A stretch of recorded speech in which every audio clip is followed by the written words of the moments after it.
عليكم ورحمة الله وبركاته دمان bulshooyinka Soomaaliyeed waa salaamantiin walaalayaal meel kasto aad daafaha caalamka ka joogtaan maanta waxaan soo gudbin doonaa wax soo saaran alaabo kamid ah alaabaadka ay soo saarto shirkadda Forever Living Product qaybtan ay maanta ka hadli doono waa qaybta grimyada grimka ay maanta ka hadlayno waxa la yiraahdaa Marin Mask waxaanu ka hadli doonaa faa'iidooyinka uu qabto Marin Maskigu waxyaabaadka uu ka samaysan yahay iyo sida loo isticmaalo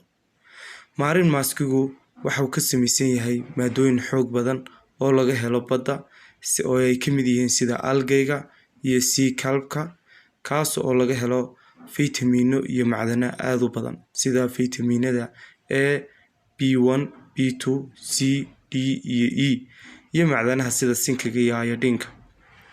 faa'iidooyinka uu grimkani leeyahay waxa kamid ah nafaqeynta wajiga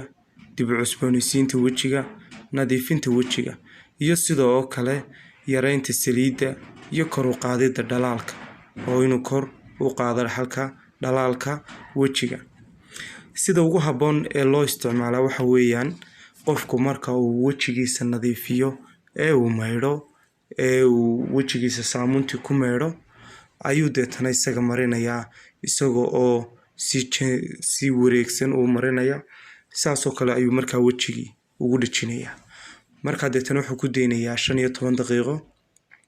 ilaa 20 daqiiqo kadib deetana wuxuu iskaga maydhayaa biyo diiran isagoo isticmaalaya tuwaal ama maro jilicsan oo uu isticmaalayo iska baabiinta grimka